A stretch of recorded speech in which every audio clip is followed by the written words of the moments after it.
So the news hit this week that Gran Turismo has been delayed until 2022. But this is Gran Turismo. Who really expected it to be released on time? No, me neither.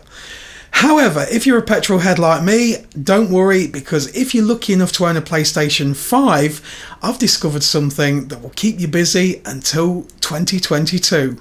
Roll the credits!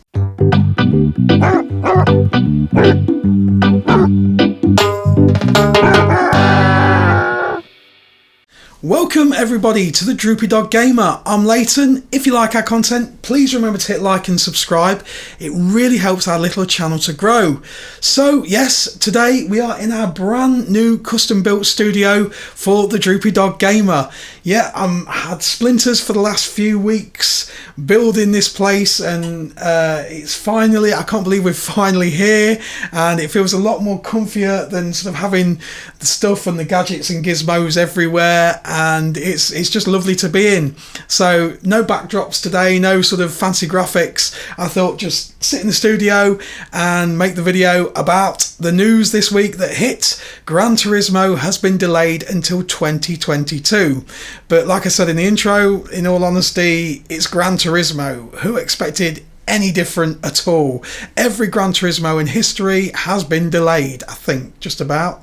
I think it has. Anyway, it feels like it. And this time next year, we'll probably be having the same discussion, as it will probably be delayed until 2023, and so on and so on. By the time the PlayStation 6 comes out, we'll probably have Gran Turismo 7. But don't worry, if you're a massive petrol head and you own a PlayStation 5, I've discovered something this week that will keep you busy right up until 2022. We'll come into that a little bit later. First of all, this video, I'm looking at the top 10 things I would like to see in Gran Turismo 7. I'd also like to know what you would like to see in Gran Turismo 7. So please don't forget to put your comments down below and add what you would like to see in Gran Turismo 7. Let's start off with number 1. The number 1 thing I would like to see in Gran Turismo 7 is a better penalty system. If you're online and you just slightly tweak a car, and I mean just breathe on another car, that's a penalty for you. The penalty system, it's going to always be, I think, a controversial thing, and I don't think it will ever be perfect. But come on, Polyphony Digital, it's got to be better. It's got to be possible to create a better penalty system than we've got now. Let's move on. Number 2. The second thing I would like to see in Gran Turismo 7 is something that changes the cars that you own in Gran Turismo from a pixelated bit of software and try and make them more real. And that's something that takes me back to Gran Turismo 4, and it was just a small little thing, but your car would get dirty and the oil would also need changing. And to me, it kind of made the car feel like it was yours. And I think, you know, this is 2021 now. We could elaborate on that. This is Gran Turismo 7. I would love to see cars that decrease and probably even eventually break down if you don't service them. Remember, these are race cars, so I would love to see a system where the car gets dirty and you need to wash your car, and also, as well as that, that you spend your in-game credits on servicing your car after you've raced it. It could be really good. It would make it feel like it's your car, and I think that would kind of make the car seem more real and less pixelated. Number 3. Number 3 for me, again, sort of harks back to Gran Turismo 4.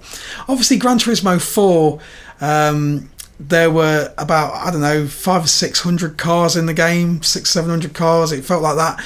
And it felt like 300 of those cars was the Nissan GTR.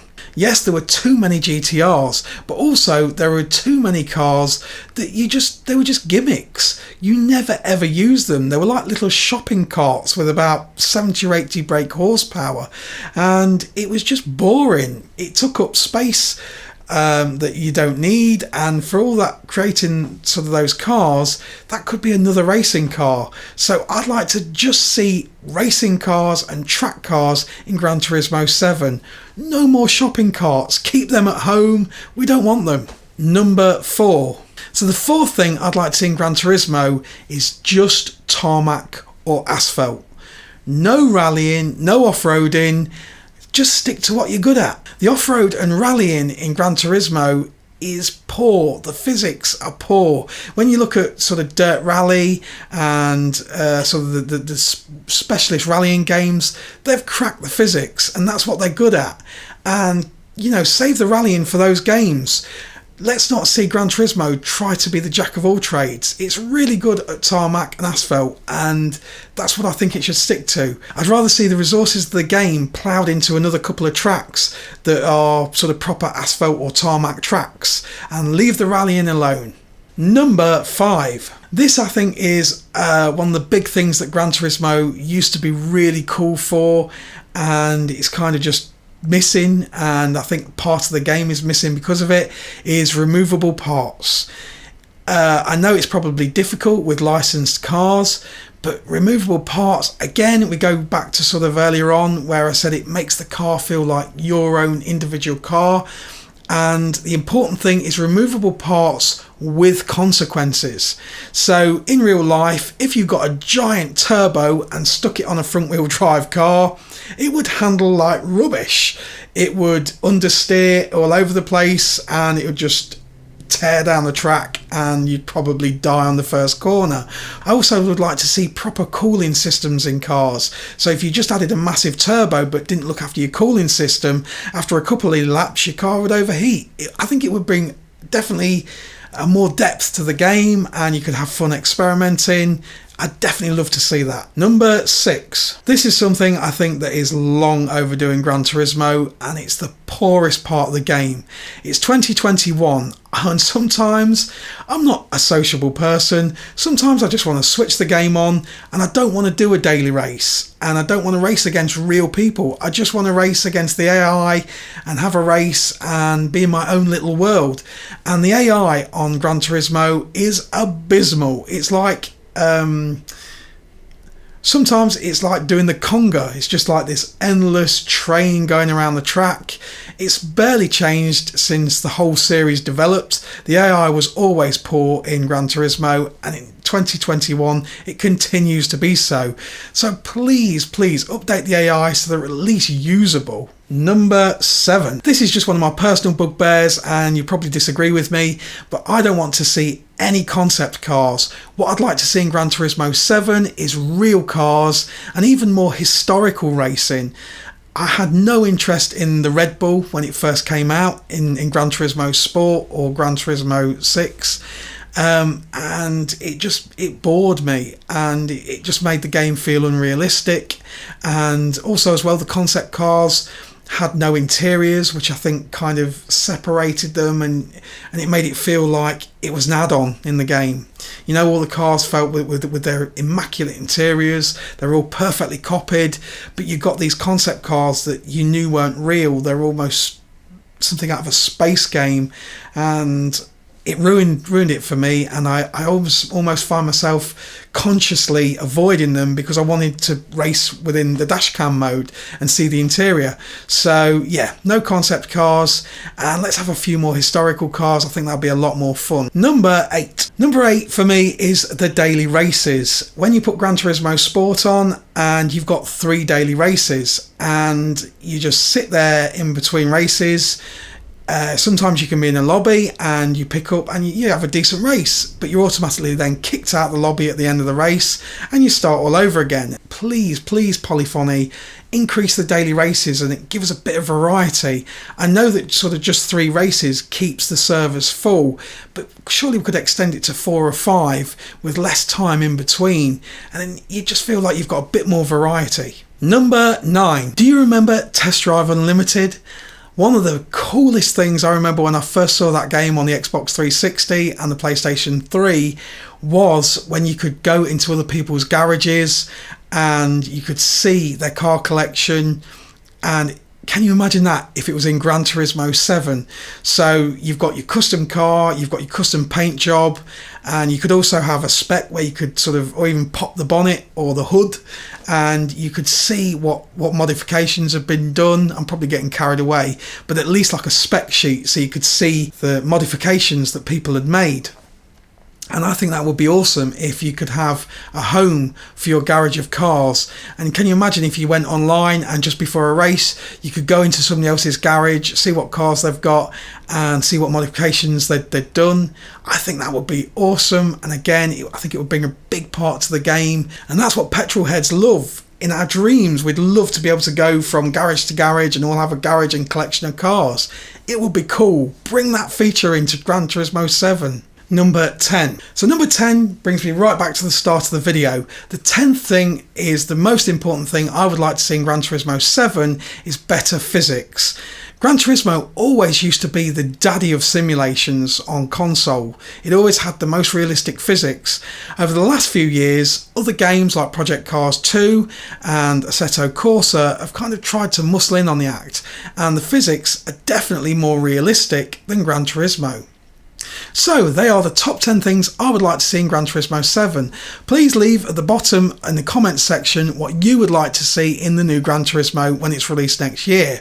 However, I did promise at the start of the video that there is something out there that will keep you busy if you're lucky enough to own a PlayStation 5 right until 2022 and when Gran Turismo is hopefully released.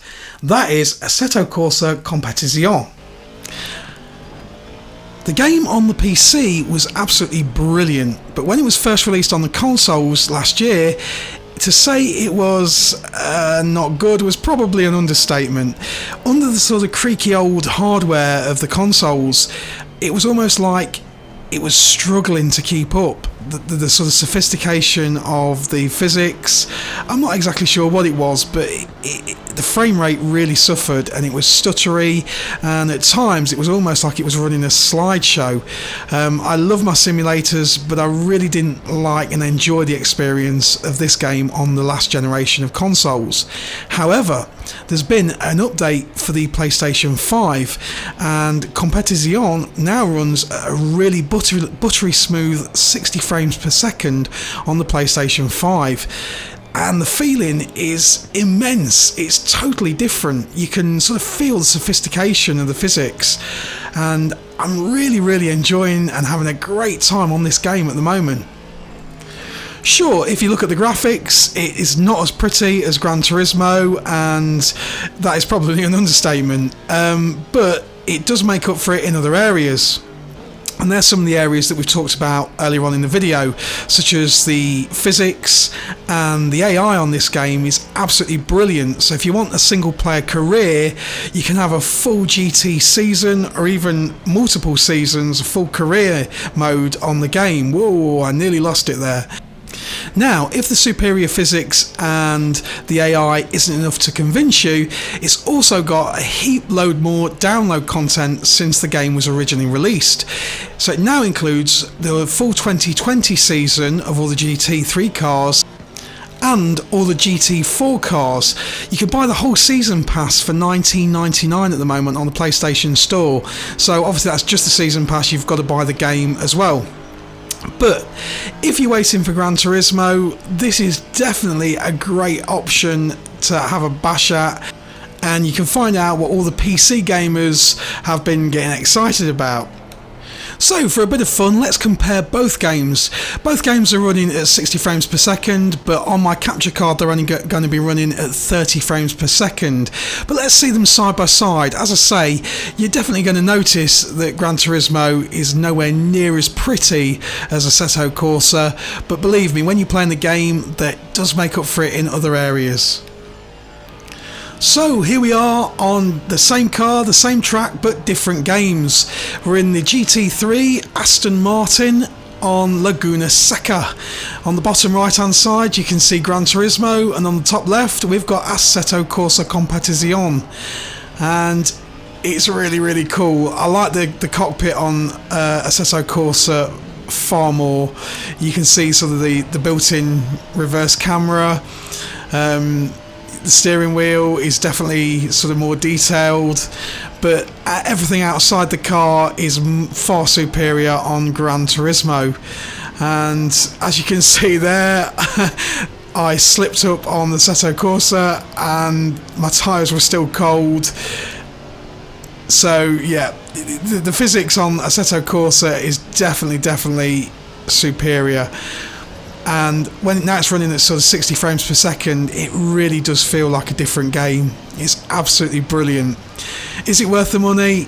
You bet, definitely. If you've got the PlayStation 5 and you're into sim racing, this is definitely, it's almost like the best kept secret. It's upgraded and the game's changed and it feels so different.